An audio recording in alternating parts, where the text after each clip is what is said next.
തനിക്കെതിരെ തുടർച്ചയായി അശ്ലീല പരാമർശങ്ങൾ നടത്തിയെന്ന് ചലച്ചിത്ര താരം ഹണി റോസ് ബോബി ചെമ്മണ്ണൂരിനെതിരെ നൽകിയ പരാതിയും അതിനെ തുടർന്നുണ്ടായ അറസ്റ്റും വാർത്തകളിൽ നിറയുകയാണ്.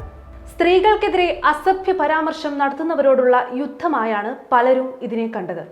അതിനെ അനുകൂലിച്ചും പ്രതികൂലിച്ചുമുള്ള വാദങ്ങളും കമന്റുകളും കണ്ടു. ഇതാദ്യമായല്ല ഇന്ത്യൻ സിനിമയിലെ ഒരു നടി ബോഡി ഷേമിങ്ങിന് ഇരയാകുന്നത്.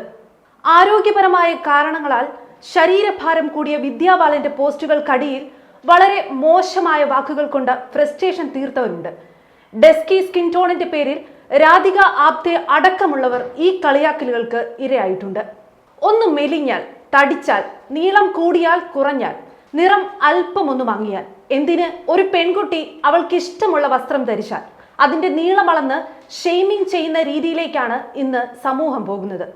പ്രത്യേകിച്ച് സമൂഹ മാധ്യമങ്ങൾ സജീവമായ ഈ കാലത്ത് അതിന്റെ റീച്ച് കൂടുതലാണ്.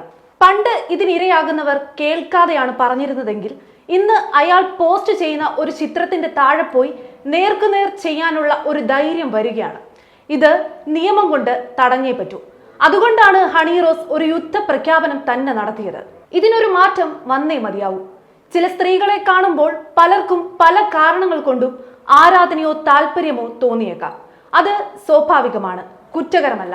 കാരണം ആ ചിന്ത പുറത്തേക്ക് വരികയോ മറ്റൊരാളെ ബുദ്ധിമുട്ടിക്കുകയോ ചെയ്യുന്നില്ല.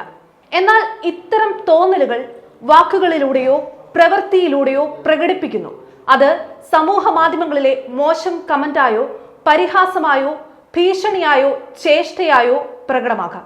അത്തരം പ്രതികരണങ്ങളാണ് തെറ്റ്.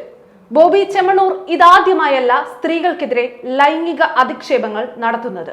കൗമാരക്കാരിയായ ഒരു പെൺകുട്ടി അദ്ദേഹത്തിനോടുള്ള ബഹുമാനം കൊണ്ട് സൈക്കിളിൽ കയറാനായി നിൽക്കുമ്പോൾ ലൈംഗിക ചുവയോടെ കേട്ടാൽ അറയ്ക്കുന്ന രീതിയിലുള്ള തമാശ ആ കുട്ടിയോട് പറയുന്നുണ്ട്.